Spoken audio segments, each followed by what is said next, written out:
Ever since the Israeli occupation of historic Palestine in 1948, the Palestinians, who are the natives of the land, have been struggling for self-determination, which entails the implementation of UN Resolution 194, which calls for the return of Palestinian refugees to the towns and homes from where they were kicked out in 1948, and the right to equality.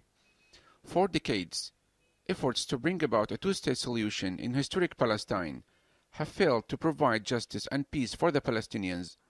To date, there is no sign that the Palestinian leadership can think beyond the two-state solution. The Palestinian leadership only referred to the one-state solution as a threat, a scarecrow, to persuade the Israeli side that they should not abandon it. Yet the facts on the ground point to a very difficult reality. Israel now controls 62% of the West Bank land, and bisects it into several enclaves. The colonization process continues unabated, and to date, Israel has resisted every call for a settlement based on a two-state solution. Despite this, the West has been extremely reluctant to press Israel. The vast majority of the Palestinians believe that the so-called peace talks between the Palestinian Authority and Israel failed to achieve the aspirations of the Palestinian people, nor has it recognized Palestinian national rights.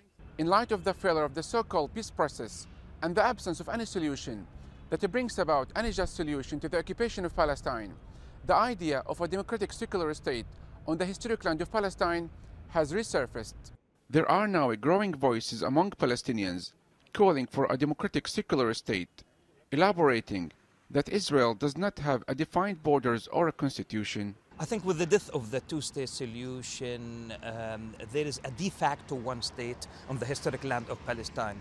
Israel has killed the two-state solution, rather shot the two-state solution in the head by expanding the existing settlements in the West Bank to include more than 40% of the land of the West Bank. Israel has actually increased the number of settlers in the West Bank. The one-state solution is a generous compromise offered by the colonized, the oppressed Palestinian, to the oppressor and the colonizer. I think a new strategy needs to be adopted by the leadership of the Palestinian people, whether it is the PLO or Hamas in the Gaza Strip, for example. And I think the leadership of the Palestinian people has to adopt a new program that calls for a secular democratic state for all the inhabitants of the land of Palestine, regardless of race, religion, ethnicity, gender, etc. I think this is the only just solution that can bring about to the Middle East. So the Palestinian people are supposed to come to the next step, which says goodbye to the two-state solution and welcomes a one-state solution, which is an inclusive solution, whereas the two-state solution is an exclusive solution.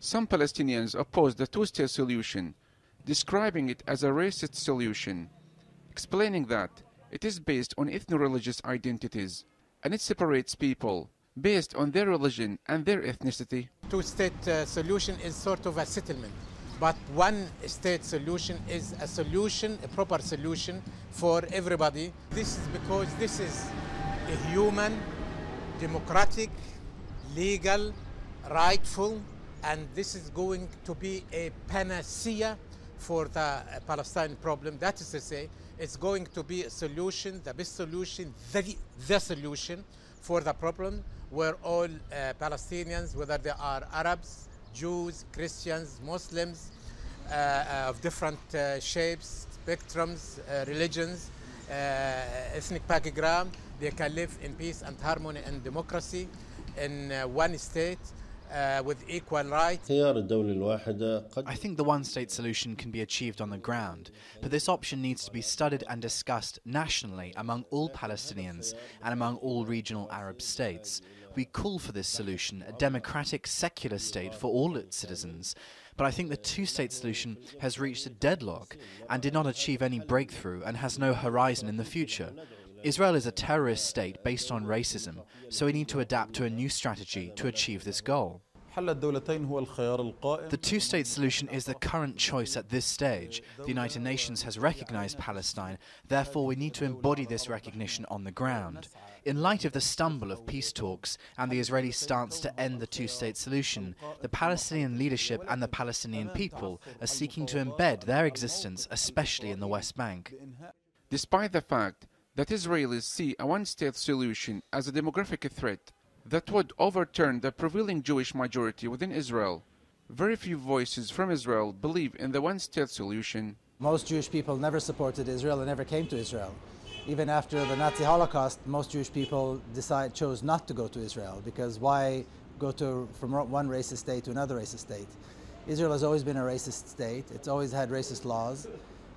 It's a terrorist state that has carried the mission of ethnic cleansing in Palestine through terrorism, through terrorizing an entire population. Palestinians have never been a threat. They've never had an army. So this is, the security excuse is really nonsense. So it's just not true. The Real News talked to Palestinian activists about their opinion. They said that there are principal reasons as to why the one-state solution is the way forward, such as the right of return and equality. On the ground, we don't see that there is a practical achievement of the two-state solution. Actually, what we are seeing is just a kingdom of illusions. Talking about Gaza being besieged and being isolated from the other world, talking about the West Bank even being cut down into Pantistans with more than 600 checkpoints. I support one-state solution because it guarantees the return of Palestinian refugees to their villages in 1948. Two-state solution was born dead with colonies in the West Bank, land confiscation, the wall, settlements everywhere. It's no longer valid and it will not be implemented.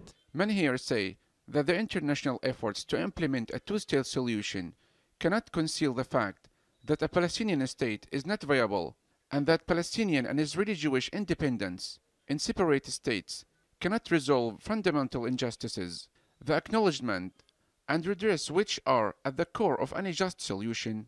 Yusuf Al-Hilo for The Real News, Gaza.